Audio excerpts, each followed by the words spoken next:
Flosstube, Katrina, the Crafty cataloger, coming to you for my 6th Flosstube episode. A few weeks late. This should have been February, and we're almost to the end of March. There have been people in my house every time I've had a day off because Michigan weather's been kind of really weird this year, and we've had, I think, 18 snow days. And that's not even the record. There are a few schools not too far away from here. There's one in particular I heard someone say they had 25 this year. So, anyway, so that's my reason why I haven't been back before now, and I feel like this is going to be a hot mess, but I also feel like if I don't do it now, it'll not happen until who knows when, if ever. So let's just go ahead. Welcome if you're new here. I hope you'll see something that you like. If you've come back to visit with me again, I appreciate that. Let's get started right off the bat with some cross stitch.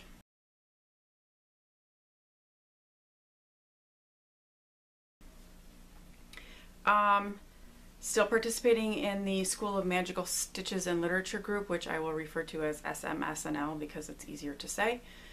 I am trying to do better about keeping notes as to what I'm working on for each of the challenges, but so far I am kind of failing at that. So probably what I show you today, I won't be able to tell you what I did for what. Just know that most of what I've done has in some way helped me meet the goals for that group.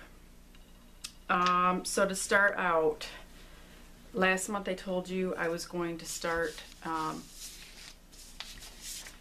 a piece called Enjoy the Ride, and that I hoped I would be able to finish it, and I did start and finish it. I wasn't prepared, and I should have grabbed something else, so I'm holding this up against another piece, but Enjoy the Ride. This was a, which way? There we go. This was a dimensions kit, and I have stitched this and intend to give it to a co-worker who is going to retire. In fact, she told me the other day that she will be officially retiring the end of May. So, and I actually already bought a frame at the dollar store for this, and just need to take a minute and frame it.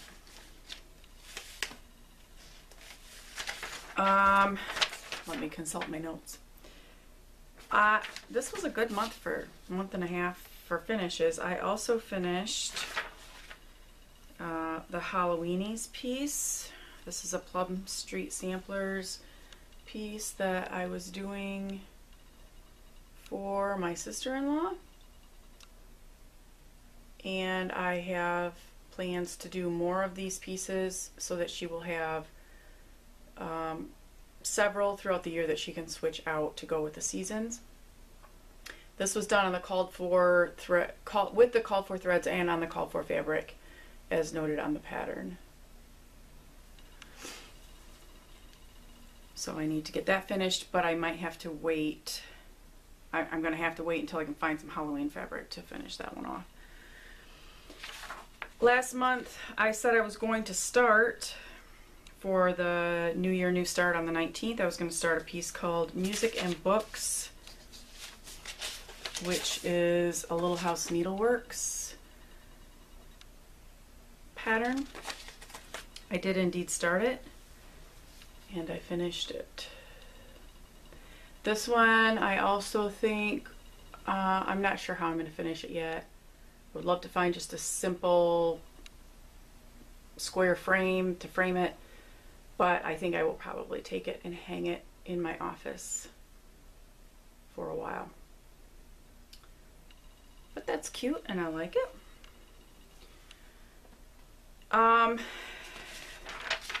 So I'm feeling good about the number of finishes I had this month. Now I just need to fully finish them. February's Hate Focus should have been Mini Village Bookstore. I can't even tell you what I got done. I know I did work on it, and here's what it looks like right now. but I can't really tell you what I did. I don't remember. But it's fun to see that top of that house coming together. And this month should be Mini Deer Creek, and I honestly don't think I've touched this all month, and I don't even really know why, but I know that I've made some progress on it since I showed it to you last, because I have done some of that random splotchiness is because I needed to do a certain color or a certain number of stitches for SMSNL. So I know that I've made progress, but I'm pretty sure I haven't made any progress in the month of March.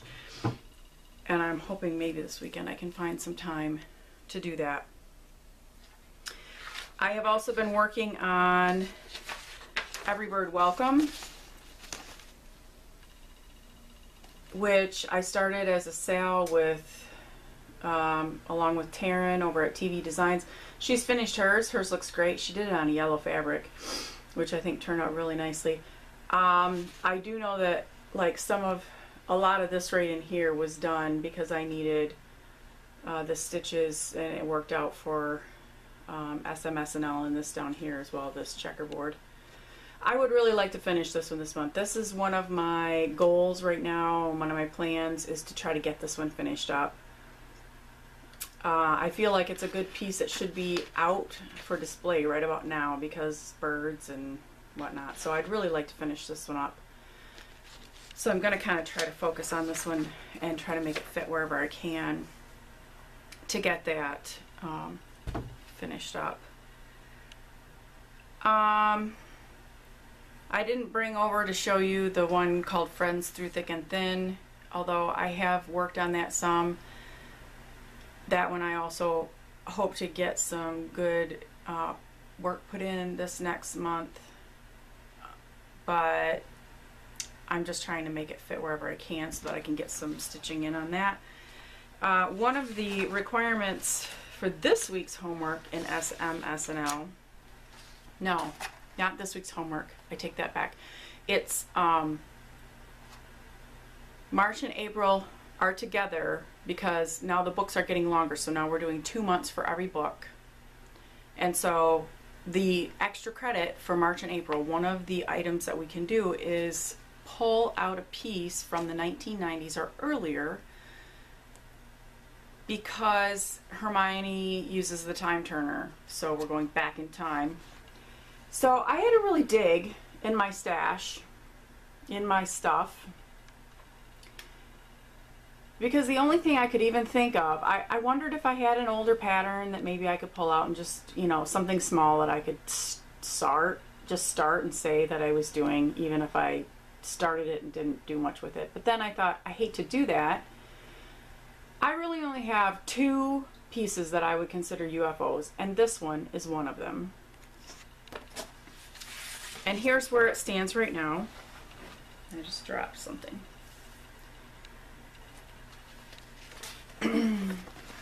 Now, yes, this shows just how old this is because it has masking tape around the edge, and of course we all know that you don't need to do that now. You can just stick it on your sewing machine and or do something else. But this piece hasn't had a stitch put in it for almost exactly 19 years. The story behind this piece is that I was stitching this to hang in the nursery for our first child. Our first child, who had his 19th birthday last weekend. Child had the gall to come 2 weeks early, so I wasn't finished, and then I never picked it up again after he was born. I was a new mom, I was too busy, whatever. So I ironed it in an attempt, because bad me, I don't know if you can see them, but I had this baby folded up in a box, and so there's crease marks all over. They're not coming out real great, but it's all DMC thread, so I'm thinking that when it's finished, I'll just wash it and really hope that it will iron out. Once I kind of gave up on it, in the back of my mind, I always thought, oh, I'll just, when he's older and has a family of his own and is having children, I will pull it out and finish it for his children. So I really had no intention of pulling this out at this point, except for the fact that I need something from the 1990s or sooner, or older, I mean. And this pattern, yes, those pages were pulled out of this book. I'm not sure what possessed me to do that. But that pattern is from this book, Teddy Bear Treasury. It's a leisure arts book. It says it was 1995. And according to the copyright date, it is copyright 1997. And I knew, since he was born in 2000, that it had to be, I was pretty sure that the pattern had to be 1990 something, because I would have started it in 1999, probably.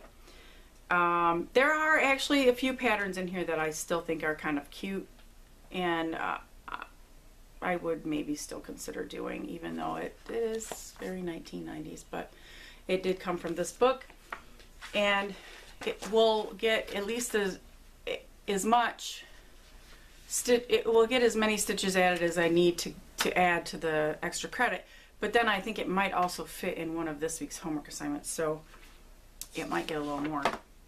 Who knows, maybe I'll finish it. And then I'll just roll it up next time and store it until, as I said, he has kids. Which can be a long time from now. I'm okay with that. The other thing that I'm going to work on, and that's what I dropped, I'm going to start this piece. Oh dear, it's Christmas. It's a Teresa Kogut. I just recently found her on Flosstube, and I've really enjoyed watching her videos, and maybe partly because she's also from Michigan. But I actually had a chance to go to what would probably be considered my local needle workshop, which is actually an hour and a half away, a few weeks ago, and I treated myself and bought 2 or 3 things. And this was one of them, and one of the homework assignments this week. The homework assignment this week deals with the classes that the students are taking, and one of the classes they're taking is Care of Magical Creatures. And so I'm going to argue that reindeer are magical creatures because, I mean, Santas fly after all. So I'm planning on starting that. Okay, next up, quilting.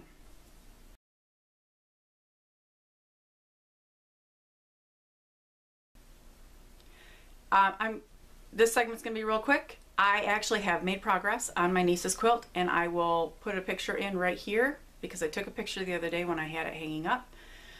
I have all the blocks together, so the main center portion is together, and now all I need to do is add the borders, and I'm really hoping to do that either this weekend or next weekend so that I can get it off to the quilters. I know I said I wanted it to the quilters by now, but we all know, the best laid plans. So, felt good about the fact that I at least got that far last weekend.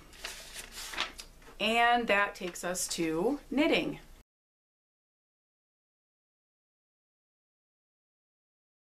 Last month I showed you the candle flame scarf, and I told you that I thought I was close to being done, and I declare myself done.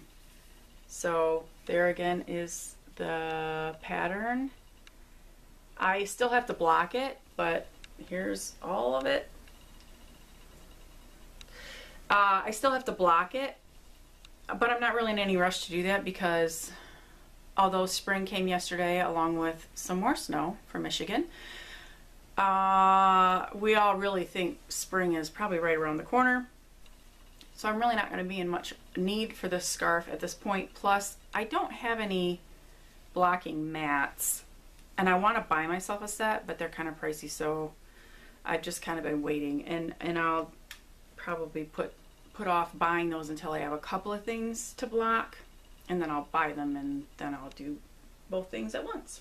But I was pretty pleased with myself that I finished this, and I still think it's very pretty, and I think it will be, it'll look really nice on my wool coat. Last video I said I wanted to start a blanket because I kind of missed knitting on the baby blanket, and I started a blanket, and I probably did a bit of work on it. I mean, I had the border done, and I was into the pattern. And then I ripped it all out because I just wasn't following what they meant by the pattern, on the pattern. I don't want to sound critical of pattern writers, but if I were to ever write a pattern, I think one of the things I would try to remember to do is to try to find somebody who is new to the craft and say, read this pattern and tell me if there's parts that don't make sense to you. Tell me what I can make more clear, because this pattern, one second.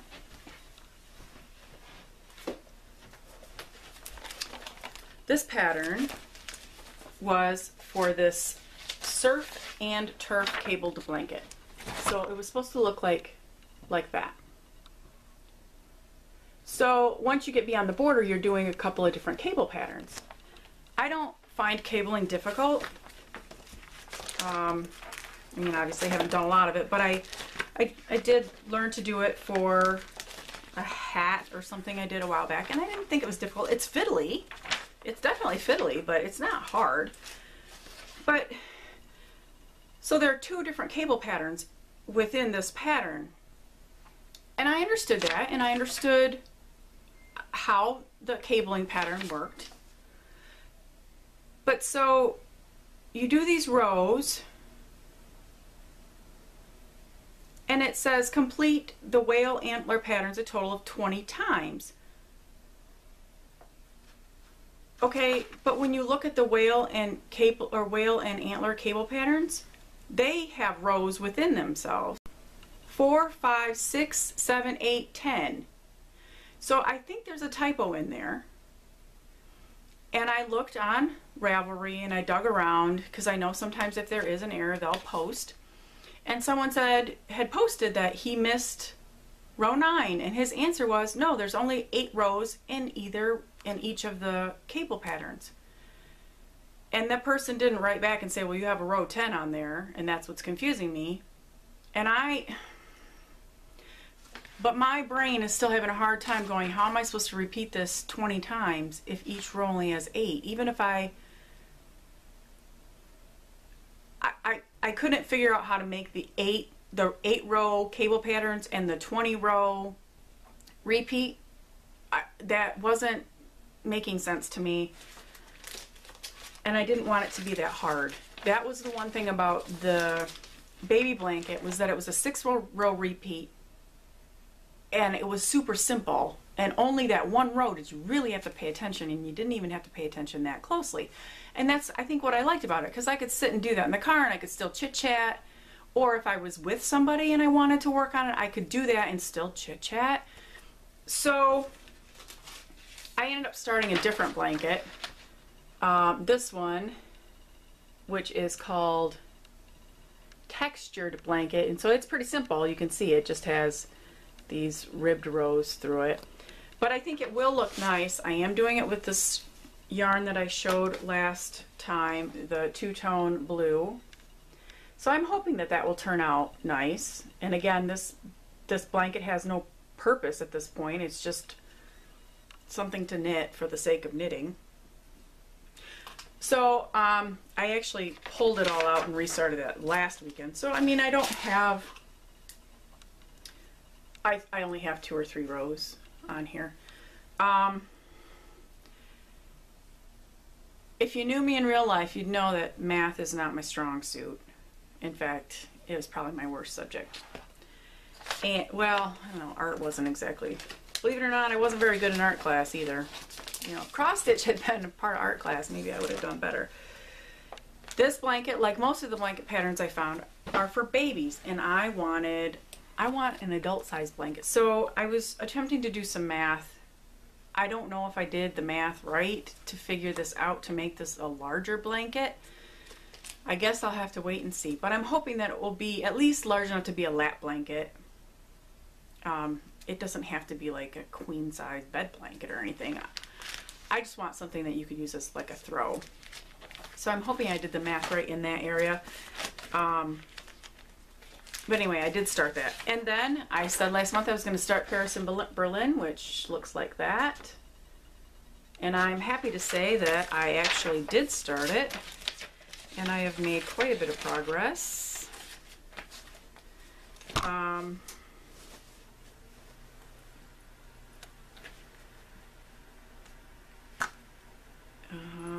I guess I have to take my needles out of the little needle holder in order to be able to show it to you here. This is the yarn. It has some purples and some greens and a little bit of brown in it.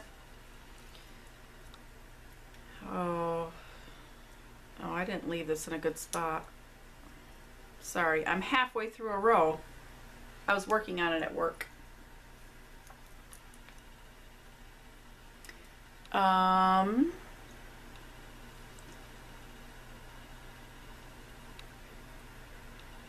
That's this. I think that's the center. This is the other thing. I kind of wish pattern people would put on their patterns, like what part of the thing you're working on. I don't know how to make this better for you. I don't think I'm making it good at all. I apologize. I forgot that I was halfway between. I work on this at work. I carry it back and forth with me to work. And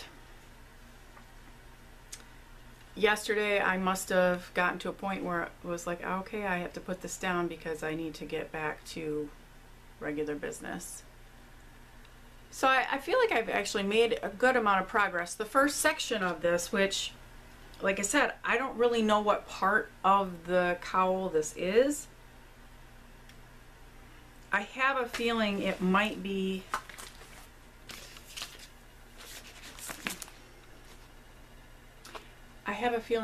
up in here, like up in her neck area. That's the first section, and you have to repeat those rows, I think, 20 times, and then you move on to the next section, which I'm a little nervous about because the next section is going to introduce, oops, I'm sorry, I just kicked the tripod. You might not be able to see it too well in this pattern or in this picture, but there's like some funny quilting type things like right there. And I know that starts in the next section, and I'm hoping I can figure it out. This one started, here's the beginning of this one, right? You can see my beginning thread hanging down. Let me get that one out of the way. And you started this by knitting like 3 and then turning it and picking up stitches and then turning it and picking up stitches. And I probably did it 5 times. I am not entirely sure that I did it correctly, but it looks okay. So I'm hoping I did it right. But I'm kind of nervous about getting to the next section because I hope I can figure out, again, based on reading their directions, I'm hoping I can figure out what they mean that I'm supposed to do. If not, I might have to contact somebody who can help me. I am really liking this and can already imagine, like, I'm thinking, okay, come fall, I'm going to have to buy myself a green shirt or some green pants and a purple shirt or something. I can see this is going to be, I'm really going to love wearing this. And I think if I can do this and get it to come together correctly, I'm probably going to make more of them in different colors of yarn. So that is my progress on Paris in Berlin by Joji Locatelli. I probably found out about that one through Jessie Marie or somebody, because I know that she really likes doing her patterns.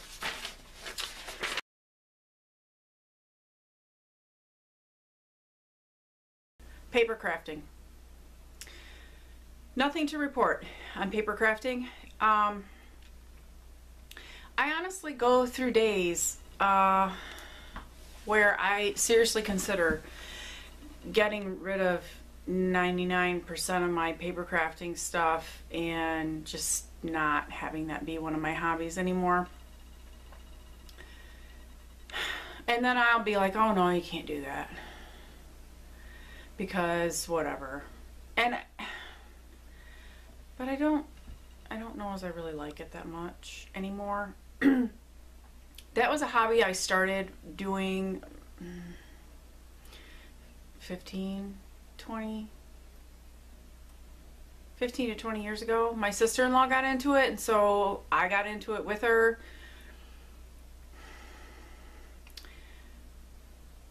I didn't end up making the Valentine's Day cards I said I was going to make last time, and so my nieces didn't get those Starbucks cards for Valentine's Day, and I ended up going to the dollar store and buying them each a $1 card, and they got a store-bought card for St. Patrick's Day with the Starbucks cards in them. And honestly, I can't make a card for $1. By the time I get all that paper and embellishments and time, for what? Something somebody's gonna throw away. I realize that our cross stitch may at some point be thrown away. Any of the things that we craft at some point in time, somebody is probably going to get rid of, and that's fine. I get that, but a greeting card is probably going in the trash in less than a month. And so there's a big part of me that really kind of feels like like I said, one day I'll be like, oh, I should just give this up. Because it almost becomes, it almost becomes stressful, because I think, oh, I really should do that. I really should do that. And I don't really want to. So, I don't know. I'll continue to think on it. But there is a big part of me that says it'd just be easier to buy a box of pre-made Christmas cards, because people are going to throw those away anyway and be done with it. And not spend hours upon hours making cards that, yes, are beautiful, but I don't know. So anyway, nothing to report in that area. Reading.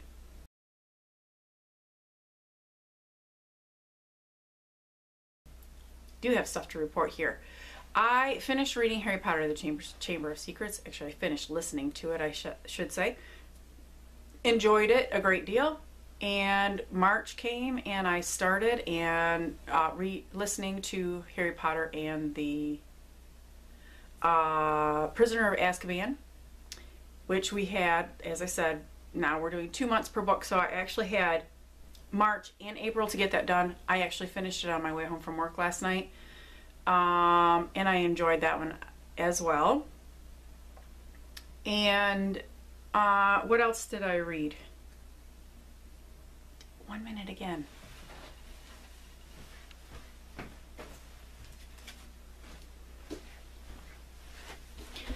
I told you this was going to be a hot mess. I just am not with it. I finished the Alice Network, which I told you I was going to start last time. That one I read as extra credit for February, because one of the requirements was read a book with a vehicle on the cover, and that one had both a car and an airplane on the cover.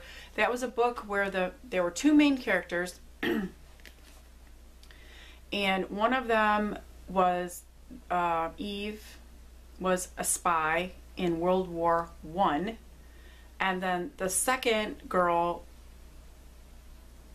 and I can't even remember her name now, she was looking for her cousin who seemed to have disappeared during World War II, and she had a slip of paper with this Eve's name on it, and she thought there was some kind of connection. So she goes looking for Eve, and then the whole story revolves around the two of them tracking down someone who can give them information about this girl's cousin, and Eve kind of wants to exact some revenge and whatnot. It was actually a very good book. And of course, everything did tie together in the end.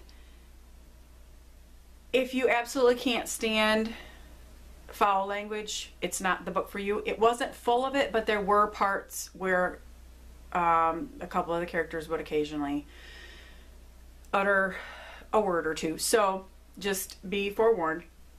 It wasn't awful, but my mother is at the point where she says she just can't stand it at all. She doesn't want to read it, even if it's in there once. And me, I can just gloss over it. I don't like to read a book that's full of it, but if it's one or two here and there, I can handle it.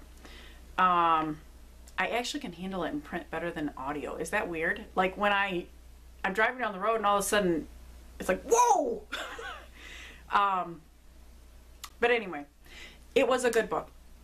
Again, The Alice Network by Kate Quinn. And I then started and finished a book called Tending Roses by Lisa Wingate. That I was reading, I don't remember why I picked that one up. I want to say that was one of the reading challenges that I joined on Goodreads. It was an author of the month thing, maybe. I don't remember now. But that was a very good book, a bit of a tearjerker.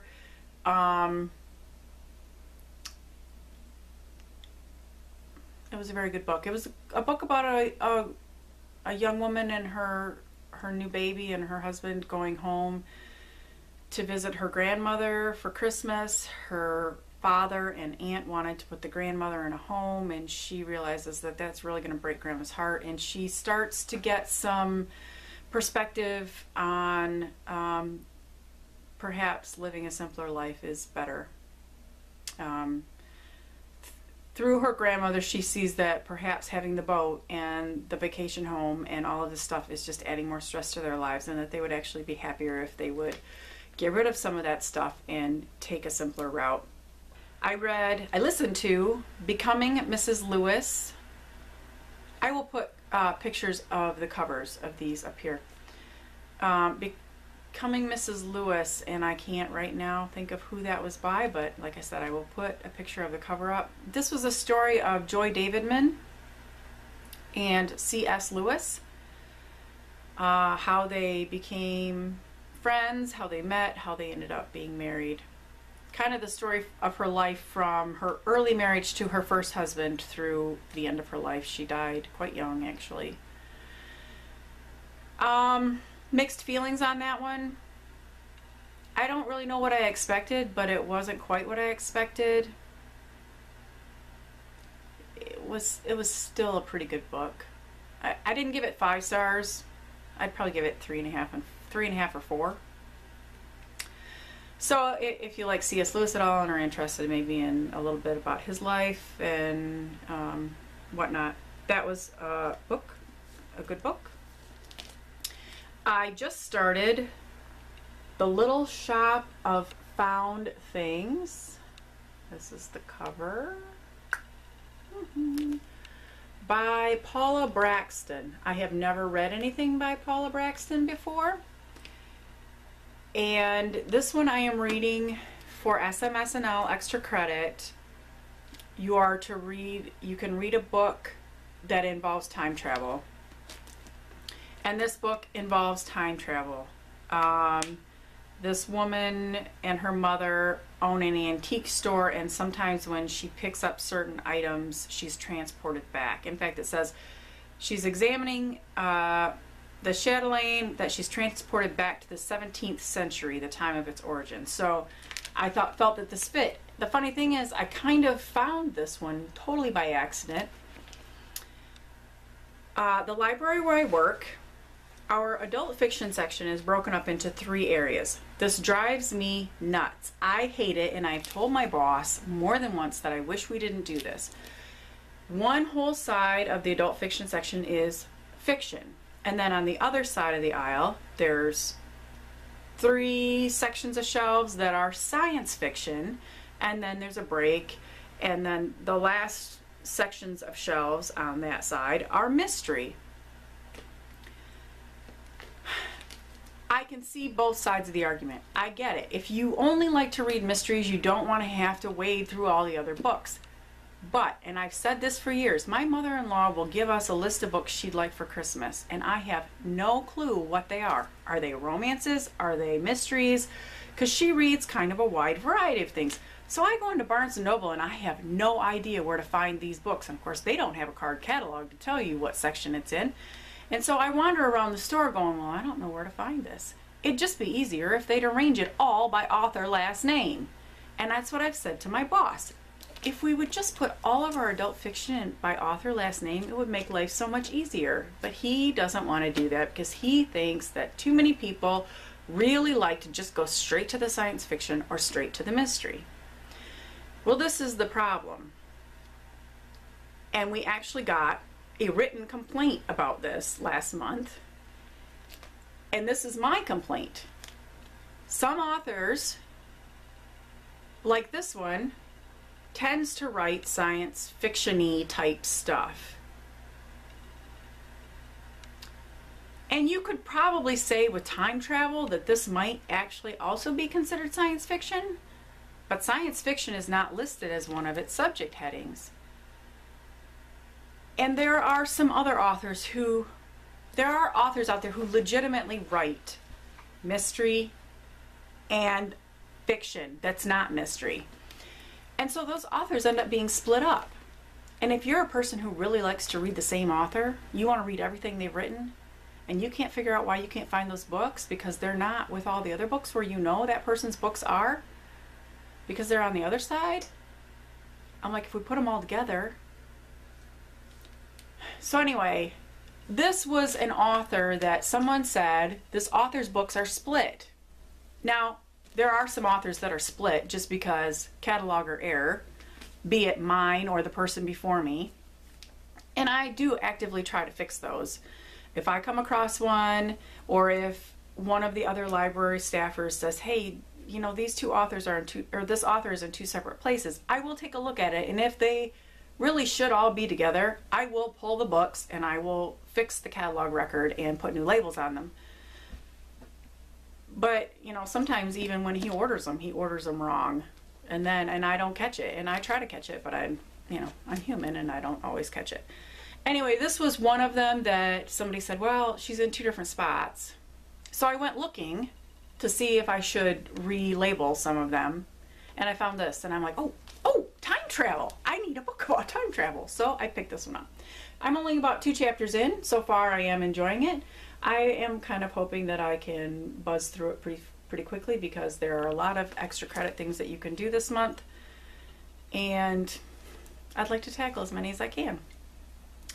I am also reading on my iPad through the Kindle app a book called The Chatains. I don't know how you say that word. Guardian. It's a book by Robin Hardy. I don't know if other people have ever had this, but I read this book in my teens. It was given to me by my aunt. It is the first book in a trilogy. I remember absolutely loving this book. Like, loving it. And so I'm rereading it because I want to know if I still love it or if it was just my teenage self that loved it. It also fits in some of the extra credit because there's some stuff about trilogies in some of the extra credit things. And I'm actually kind of hoping that I can push through that whole trilogy as part of that, because I have through the end of April. Although it's almost the end of March, so I really need to get my rearing gear. And on audio, since I finished the Harry Potter book last night, there was a free Audible. I broke down and got an Audible account. My plan is only to keep it as long as I need to keep it to get the Harry Potter books on audio, and then I'm going to cancel it. Because my library has Overdrive or Libby. You can use either app. And we have a service called Hoopla, both of which have audiobooks. And we have audiobooks on CD, although I think I've mentioned before my new 3-year-old car doesn't have a CD player in it, so CDs are kind of problematic for me. I have access to audiobooks freely. I don't really want to spend money on an Audible account, so I'm only doing it, like I said, to get the Harry Potter books. But I guess Audible gives some books free every month, Audible Originals, and one of them was a short. It's short. It's maybe an hour and a half, and it's supposed to be about Marie Curie. I downloaded it. I did notice this morning on Goodreads that some of the reviews aren't that great, but I think I'll probably try to listen to that. It's only an hour and a half. It won't take me long. So, and then I'll have to find something after that. But maybe I'll find something that will go along with the reading challenge, and I can just do it that way. So that's cool. So this kind of leads me to goals. Goodreads says I'm still 2 books ahead of schedule for 2019, which makes me very happy. I have currently read 15 out of 60 books, and I'm pleased with myself over that. I have been trying to be a little more intentional with my time. I know we all love to stitch, but I find that I sit down and I get too comfortable, and then all of a sudden I go, oh, it's 9:30 or it's 10 o'clock. I really need to go to bed. And I really shouldn't go to bed and read then. So I've been trying to watch the time a little bit better and say, oh, it's 9 o'clock. Let's wrap up the stitching for today. Let's get ready for bed and read a couple chapters before sleep. So at least I'm reading. The other thing I'm doing is I'm trying to be a little more intentional about my time on social media, because Facebook really is the biggest time waster on earth sometimes. I mean, sometimes I find myself scrolling and going, why? What am I looking for? What am I looking for? There's nothing there that's really worth this kind of time. So I'm trying to, I've actually literally at lunchtime, instead of just sitting and eating my lunch at my desk and scrolling through Facebook, I have set a timer on my phone for like 15 minutes. When that timer goes off, I'm like, okay, Facebook is off. And I've been shutting it off. And I may even cut that back a little bit here in the next week, maybe 10 minutes. And then I set my timer again the other day and I read for 15 minutes. And then actually that day I hadn't taken a morning break, so I sat and knit for 15 minutes. So I'm trying to just be more intentional with my time, because I think I waste a lot of it on stupid stuff. So pleased though with my Goodreads that I am ahead of schedule. I have still been consistently logging my food. Again, still over budget a lot of days, but definitely eating less than I was eating. Still seeing a very, very, very slow downward trend, but downward is better than nothing, so I'll take it. And walking, you may remember I joined the challenge to walk 1,019 kilometers in the year, which equaled 633 miles, which averaged out to 1.75 miles a day. And that I told myself I wanted to walk every day except for Wednesdays, but that I wanted to do my Wednesday miles before Wednesday happened. I have not missed a day walking except for Wednesdays since January. I've walked every day except for Wednesdays.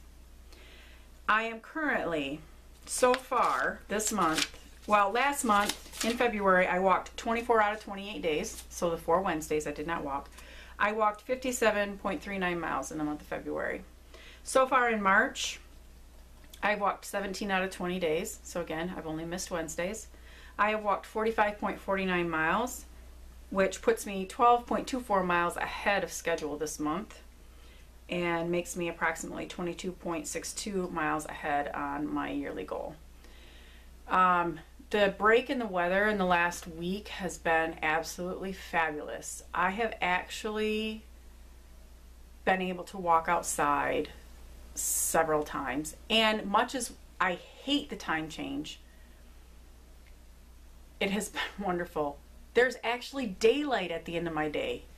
During the winter, I literally leave the house in the dark and come home at dark.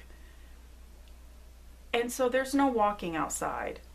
Even if, you know, we have a mild winter and I can get out, I can't because it's dark and I just can't. Monday night and Tuesday night of this week, I came home, we ate dinner. I actually didn't do the dishes. I just said, hey, I rinsed stuff off. I'm going to town and I'm walking. And I walked 3 miles. I can do about 2 on the treadmill and I'm ready to give up. 2 is about a Gilmore Girls episode. That's about the only, and that makes it go by pretty quick. I can do 3 on the treadmill if I have to, but boring. I can go outside and do 3 or 4 miles and totally not even, doesn't faze me a bit. So being able to go outside, 2 nights this week I did, like I said, I did 3 miles both nights. And last weekend, a couple of days, I did 4 miles. Today, I'm off today because I have to work Saturday. I'm hoping today to do 4. I'm hoping to do 4 tomorrow. I will make myself walk Saturday after I get home from work, but it's going to have to be a treadmill walk. And I'm hoping I can do 4 Sunday. My goal really is to do 4 or 5 on my 3 weekend days because I work 4 10s, so I get 3-day weekends. That's in some way, shape, or form. I'd really like to get to the point where I'm doing a good 15 miles, 12 to 15 miles every weekend, just because. Just because. I think it's good for me. I love the fresh air. I feel like this has just really been crazy, and I apologize for that.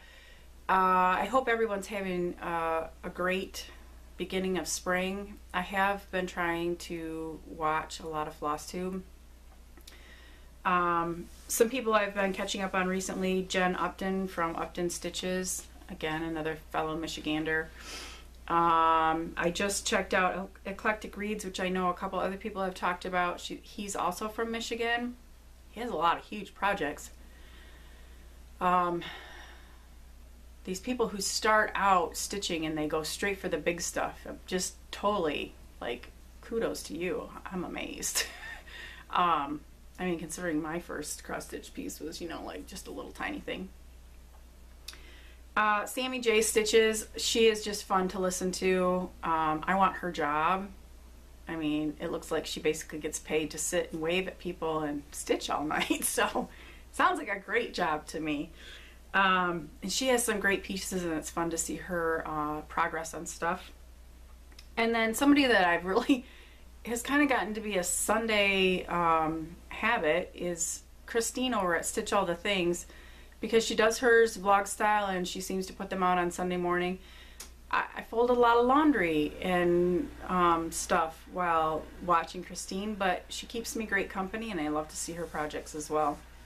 So if you haven't checked out any of those people, I would definitely recommend doing that.